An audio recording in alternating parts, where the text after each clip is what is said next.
Is the question of the age of the universe and evolution. We know that if you read the Torah very simply, you find a narrative of Genesis. The very first verse of the Torah talks about the creation. Beforehand there was nothing, and now there's something. Now there's time and space and matter and the universe. Before that, we don't know what existed before that. It was just God. Now there's stuff, there's land, there's the heaven, eventually there's the animals, and eventually there's man. We have about 30 verses of Genesis. Clearly not an exhaustive description of everything that happened, obviously. No one's going to deny that. But if you count just the years from Adam, on day 6, and how old he was when he died, and the age of his children, etc., if you actually just do the mathematics, we're right now, today, in the year 5,775 from creation. And science argues that, originally it was originally it was forever. Then they moderated, or they changed that to 15.4 billion years, clearly significantly more than what Torah would argue. But now it's down to 13.8 billion.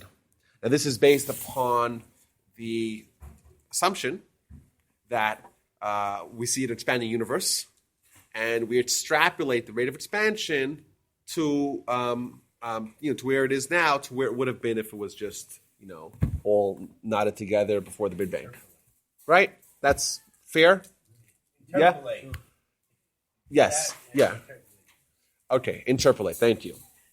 So that's one question. Is kind of the science of how is this compatible with Torah, or is it compatible? Maybe it isn't. On one hand, the other question that we want to have is the origin of species that science would argue. No, this is not quite as. What are you smiling? Is something funny? You have something to say? No. Okay. That we know the Torah clearly talks about God creating all these animals. We find some evidence to the fact that we share some DNA with other entities. We find commonalities or overlaps in the the makeup and the limbs and the DNA of various different animals that would suggest that maybe they were once the same, or they developed via the processes of evolution. These are two very good questions, I think. What's the response to this? What do y'all say? Well, I think, and I don't claim scientific knowledge that much. I'm not a scientist, but we share. I don't think anybody would deny we share characteristics with animals. So like we're half animal, so, is that what you're saying? Okay. We are half animal. Does the fossil record indicate there was a time we were 90% animal when now we're 50% animal? I don't understand that whole aspect of evolution right there. I've read a lot on natural selection. Okay. I don't think there's anything in the Big Bang Theory, for one, that contradicts just the creation of the universe. There's nothing contradicted there. Yeah. Because we're beginning time. I agree with that. The point of Yes. Adam. Yeah. So you can't count. How do you count a day before you had a sun with Earth rotating around it? So one day could have been billions of years. Yeah. So it doesn't conflict there. Yes. So we can't go back from part. the time of David till now. We have recorded history. The years. So those years are But what Dan's point is that it's just those 6 days. So maybe Adam did exist 5,000 years ago. Was Adam the first human, or was Adam the first human with a soul? If you look at Genesis, Adam's created twice. So it seems likely that no one's necessarily going to argue that even just the simplistic reading of Genesis mandates Adam as the first human or humanoid. We don't know that. Well, it doesn't even say that, does it? Doesn't it say God created a man, which... But then God blew into his nostrils something else. I mean, there's this... The soul. So there's a soulful man versus some other lower form of humanoid. But just because you create a man doesn't mean there wasn't a man. In other words, creating right, but man it's, versus a man, singular. It does say the singular, doesn't it? Right. Adam is called the man until some future time. Okay, but at a certain point, couldn't he's that imply downgraded from the man to just Adam. Well, couldn't that his name is Adam. Imply though that there may have been a man some other time? Yes, I think it's very likely. But I think the overarching point is that when we look at Genesis and we look at 31 verses, we have to agree that these things are not exhaustively teaching us everything that happened. That would be insane to argue that. Therefore, and this, you always run into trouble when I say the word I'm about to say. It cannot be read literally. But Rabbi, well, then everything's not literal. No, 31 verses in Genesis are not literal. And not to say that they're not valid, it's skipping over a lot of details, probably because the Almighty says it's not so important for us to know how it all came out, all the details. And it's not relevant to us. And if evolution is a better way of describing how God brought about the species, fantastic. That does not conflict with the Torah. Well, The Torah doesn't tell us how God created it. Did God employ some other? Well, as Dan was saying, to me, aren't we talking about potentially two separate, the Big Bang and man, Yeah. aren't those separate incidents? Yeah, I'm saying these are the two major questions of the conflict of science and Torah. Exactly. The Big Bang does not explain who threw the switch or what threw the switch. 100%. So you could have the Big Bang and God created the Big Bang. The whole That's Torah what he was starts saying. about Yeah. that's how he started the universe. Yes. The Kabbalah teaches started with the beginning. Right, but then I wonder then how did the humans even in the scripture show came later. There's two choices, in my opinion, and one is he literally just made man, came out of the ground. The other is it's the natural selection process over all those billions of years, and when he finally found the one that had the cranium and the frontal lobe, he breathed the soul into his nose, and he became a conscious human. You've obviously read more Darwin than me, but I'm curious. Does Darwin or does evolution is the record? What's the word I'm looking for? Fossil record. Is the fossil record unbroken? No, it's not. Well, so therefore, even didn't Darwin say himself that if the You don't record is find- broken, that there's a flaw in the whole? Yeah, absolutely. And they also- Yeah, but remember, But Darwin, you can't no say- one's dealing with you can't Darwin say anymore. The record is incomplete today, therefore this is garbage. No, I didn't say it was but I think I'm just saying, he said right. himself that. Right, but Darwinian evolution has been thrown out already in the 70s. That's the slow, gradual. The idea, the framework is there, but now it's all about rapid Bits and change. pieces of it that are Rapid still- change over a long means Darwin says every little bit of time there's a small subtle change that culminates in a big change over a big time frame, as opposed to what I think it's called punctuated equilibrium, wherein massive change happens occasionally. Either way, I think my overarching point is that both of these major issues of science do not conflict with the Torah necessarily. The Torah doesn't tell us how God created them. If the Torah says, and God just made humans without any, without use of any other, without evolution, well, then we have a problem because this seems, arguably, there seems to be some good evidence suggesting that evolution it happened in some capacity. But the Torah does not say that. The Torah gives us 31 verses, and that's it, and seals the discussion. Additionally, the Torah says that there's these 6 days. We don't know what happened over these 6 days. We don't know how to tell time, like Dan said, over these 6 days, and we have no idea. Like All it's we have 5,725 years plus 6 days that could be whatnot. Who knows what it could be. However, what I will point out that if we had a discussion 100 years ago, then science was at that time, or the vast majority of science at that time, were arguing with the Greek model of the eternal universe. In the 60s, when they heard when they found the reverberations of the Big Bang, and you see a dynamic universe that's expanding, well, that clearly proves that it began at one point. So, incidentally, the very first word of the Torah, that there was a beginning, that was doubted by the scientific community for thousands of years, essentially. And now, at least, I think now is the golden age of agreement and cohesiveness of Torah and science, because now at least the principle, there was a beginning, that's agreed upon by everyone. How exactly it happens, the best answer is we don't know. We have overwhelming evidence that God exists, we have pretty decent evidence that evolution is true. Well, maybe they're both true. Evolution is a process, and God is the cause. They're not in conflict at all. And I think that unfortunately we've been misrepresented by the by the fundamentalist Christians that want to read the Torah very literally, to kind of stick your hand in the mud kind of thing. And that does a disservice for us because it presents the Torah in a very childish manner, as if the Torah is literally telling us how everything was created in 31 That's a sentences. very interesting point for me. So what you're saying is that literal interpretation of this Process? timeline, the one that was the bishop of whatever, the British bishop of the Middle Ages, Dark Ages, calculated for the name, how old is the universe when you add up everything which is in Genesis, whatever. It's not what Jewish tradition teaches. It's more flexible. It's more willing to accept. If you look at Jewish dates, this is very interesting. Just the dates, like you read a book in 1792. So how do you write it? There's the Jewish dates, right? With the Jewish dates, they always have 3 letters afterwards: a lamed and then a fe and then a kuf. And like every date preceding this whole debate of evolution and age of the universe and Big Bang, all that, and those letters stand for Lefi Kabbalah Seinu, as per our tradition.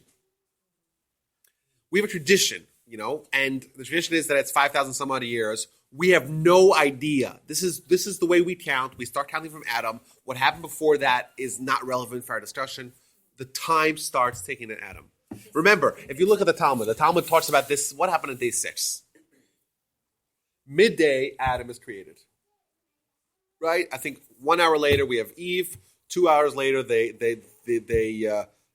consort with each other. 3 hours later they have 2 babies. 4 hours later, they meet the serpent. 5 hours later, they have the sin. Like, a lot is happening over one day. Clearly, you cannot be created, meet and consort with your spouse, and have babies that are born in 2 hours. Right? Would everyone agree that that's a little bit fast? No, the point is that this time period is not regular hours. I think it's simple. I have no problem with that. Yes, and all logical people think that way. It's a representative. right. Now, so that's the simple answer. It's possible that God created the world, just straight up created the humans and made it look kind of like evolution exists, and that's to test us. Maybe that's possible. Maybe there's some other thing that we haven't even thought of. Maybe there's another process we haven't thought of. It's not evolution. It's not direct creation. It's some other thing. Who knows? The Greeks talked about this hiuli, this very malleable kind of matter that could be brought into different things. It's like kind of the foundation, the building blocks of the world. Maybe it's just carbon. I don't know. Who knows? Could be made into man. It could be made into anything. But I think in our culture, it's been disastrous that it's become an either-or decision. I call it the bumper sticker debate. You got the Jesus fish, the Darwin fish. Like, either there's God or there's science. You can't have both. I would think. And then the worst of them all is the coexist ones.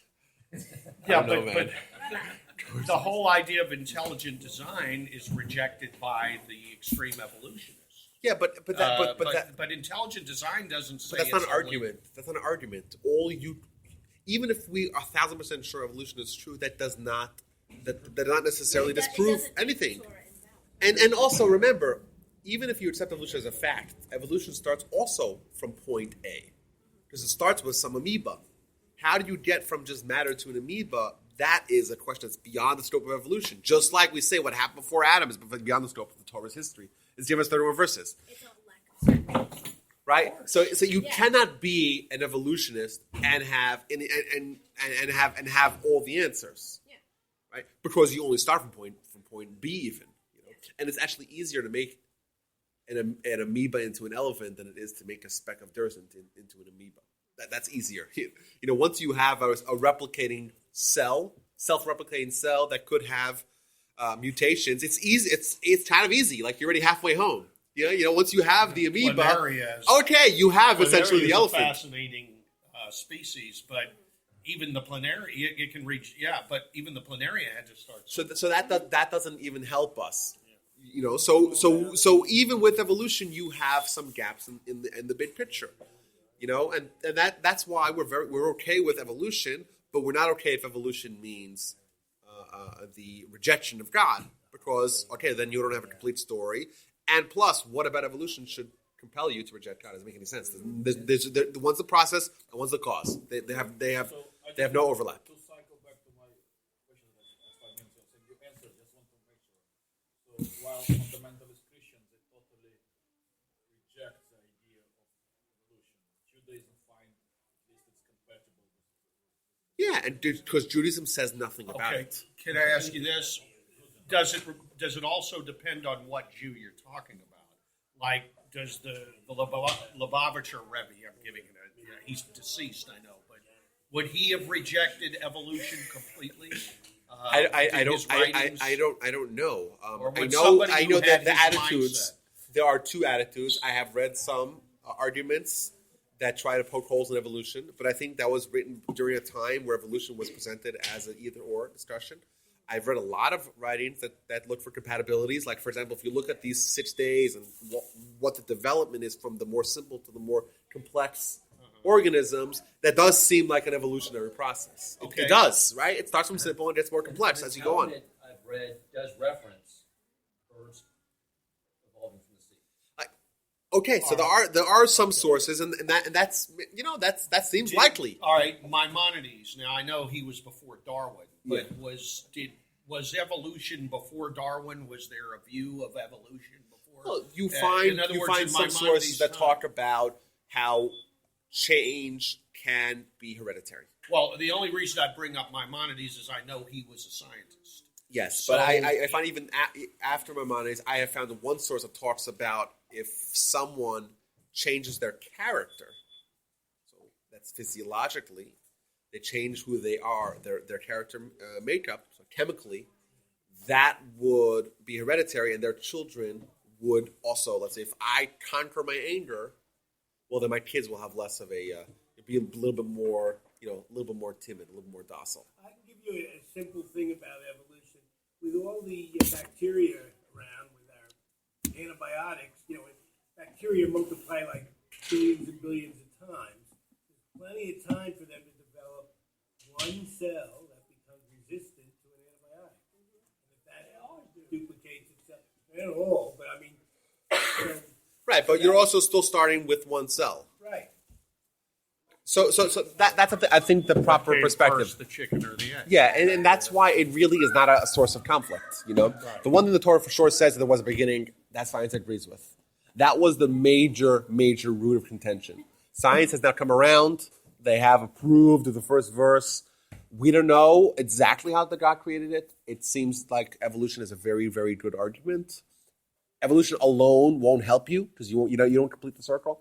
And Age of the Universe, again, it's what happened to Adam, or what happened before Adam, before we start the clock, is anyone's guess. Well, all right, maybe I'm jumping the gun with this question, but I think it relates because I've always never understood, even when it was explained to me, how after Cain and Abel, Cain meets up, God sets a mark on him that any man can kill him, and he flees, and he comes up with all these other people, and supposedly marries or something, and has his own kids or whatever, right? I mean, I guess what I'm trying to say is, were these all his brother? Did Adam and Eve have, or were there other men and women? It says that they had lots of boys and girls. So Presumably they propagated like rabbits. So so an Orthodox Jew would they say that all these men were Adam and Eve's siblings? Or there were some other humanoids, offspring some other humans. Who knows? We don't know. It's not information is given. Adam's first wife, Lila. We're not going there. What? Lilith, I have to leave. Eve, Sorry, that's guys. whole nother- Yes, that's a I don't midrash. even know anything about that. Yeah. Oh, that's a midrash? Yeah, She's- 'cause she's there's a not- whole. yeah. Yes, that's yes, very interesting. Let's do it. Okay. I have at 11:30. I have to go. I have to be somewhere at 12 o'clock. So this was a lot of fun. We still have a lot of questions. I still have Vitaly's question. I'm going to keep it with, and we're hopefully going to do it again. We'll catch up some other time. What was your question, Vitaly? You got me